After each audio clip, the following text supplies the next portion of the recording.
at Jason ay unti-unti na nga silang nagiging malayo sa buhay na kanilang kinagisnan.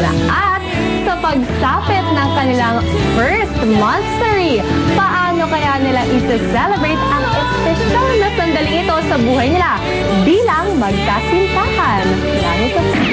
Bilang pagdiriwang ng kanilang first monthsary, nagising ng madaling araw si Jason para surpresahan si Melay na kasalukuyan ay nasa Batangas para sa kanyang taping.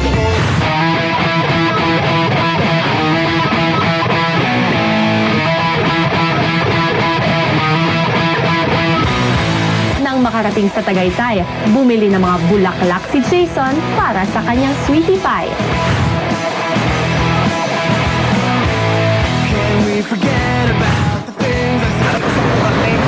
Ay, ganyan po. Yan, bubuka na po ito, sir.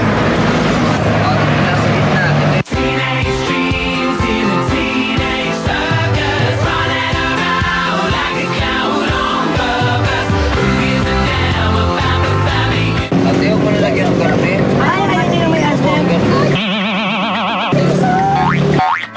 Oo. Ano? Ikaw na po. 200? Opo. Kaya na ito, Nipli. Opo, ay hindi kasi hindi niyo na pinalagyan ng ganito. Kasi kwenta yun. Hindi pwede yung 120.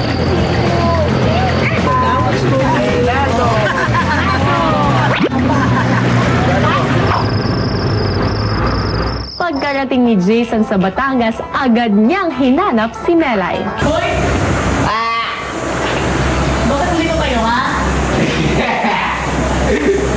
Gusto niyo ba?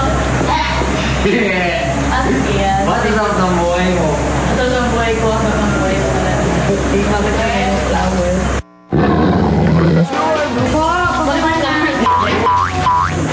Ano nangyayari ito?